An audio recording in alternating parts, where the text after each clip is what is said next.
Haglund's for a minute? What are we Oh, calling so not with him, sorry. For my evaluation with Jesse it? did. Navicular. So we were worried about a sprain. Lateral. Lateral. Okay. We were also worried about fracture. So fracture, we have Ottawa ankle rules. These are Canadian clinical prediction rules that look at palpating some structures for pain, among some other things, to see if an X-ray is warranted.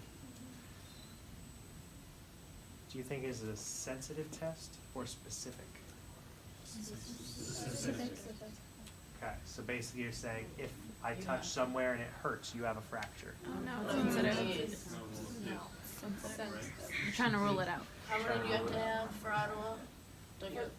For the knee is 5. Okay. I don't know for the ankle. For the hip, how many was it? It was just for the knee. Well, don't worry about like how many you need. The whole thing is that when you put it into those words, it makes a little bit more sense, right? If I'm saying it's specific, that means if I touch it, you have that problem. So if I touch here and he says, ow, does that mean he has a fracture?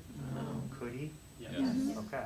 So that's why it is a highly sensitive screen where if he goes, ow, ow, ow, I don't know if he has a fracture or not. I can't be too sure, but now I'm worried about it. You know what? Let's go do the gold standard. Go to the doc, get an X-ray. No pain, no pain, no pain, no pain. Yeah, I don't think you have a fracture.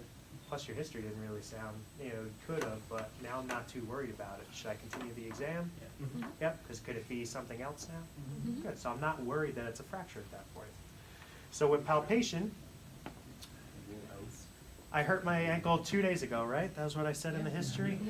And I have a hard time standing, but can I? Yes. I have a hard time walking, but can I? Yes.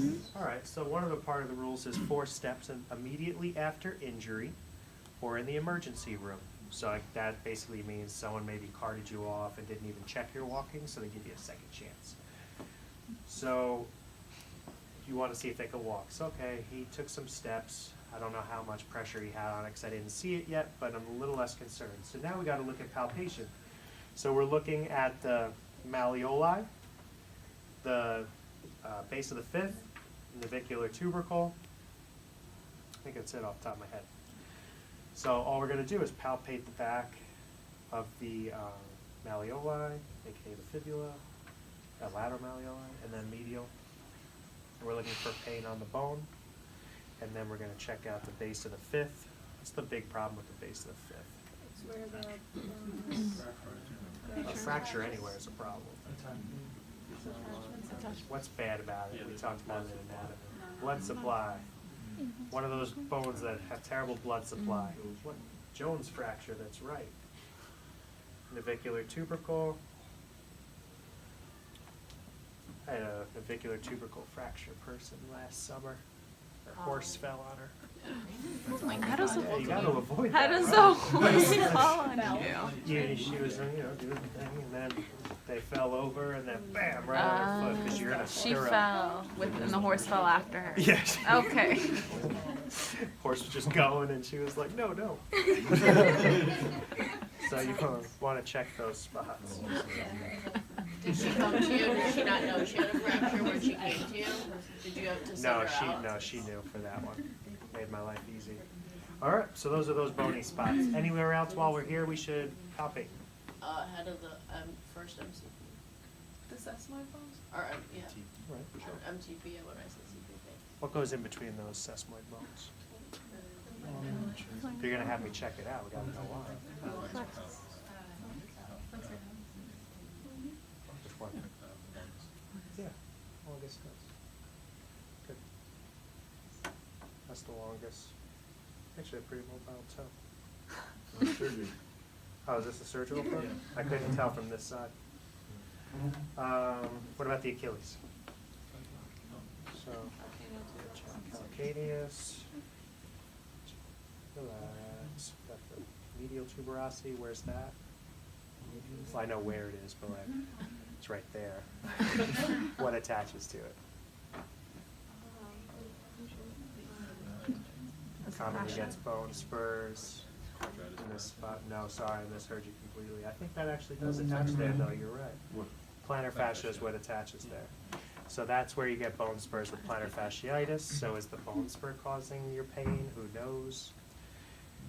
The back of the calcaneus for Haglund's deformity. And then we have the Achilles. And the Achilles is a fun thing to palpate because you can go on the top.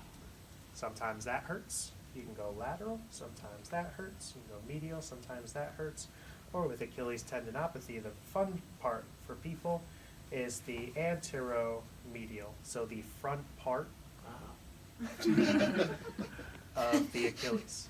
The reason for that is because the Achilles is pretty straight, right? So our normal foot is about, should be about 0 to 4 degrees of varus in the hind foot, the calcaneus. So the Achilles attaches to the calcaneus, so that means the calf or the Achilles has a small supination moment.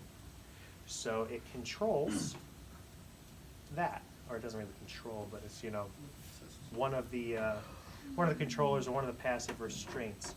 So if we are running and we're constantly caving into eversion like this, what's happening right here when you see that? So if he runs 40 miles a week like this, can something happen right there? Mm-hmm. So that's when there's 2 layers to your Achilles because you got the gastroc and the soleus. So if we sandwich those 2 on top of each other, like this, and now we're taking this motion, right? And we're constantly doing this, that's creating that friction in between. So that's called stress shielding, and that's how the tendon gets stressed, irritated. And so that's why that's a common spot for the development of mid-portion Achilles problems. So that's that. So you want to check all those different things. Bones for fracture, soft tissue for different things. Is mid-portion more common than insertion? Yep. More common, it's more in the athletic population rather than mid-portions for the sedentary population. Mid-portion you can work on with a lot more exercise-based stuff to stress the area in an appropriate way, so it's more movement related. Sedentary people, you have to go a little slower because it's more, not just strength, but it's a lot more involved, both psychologically, probably comorbidities, behaviorally, as well as just a generally deconditioned population. So 2 extreme differences. Okay. Ready to touch some feet? Yeah. All right, let's do it. Keep it in your hands, not in your face.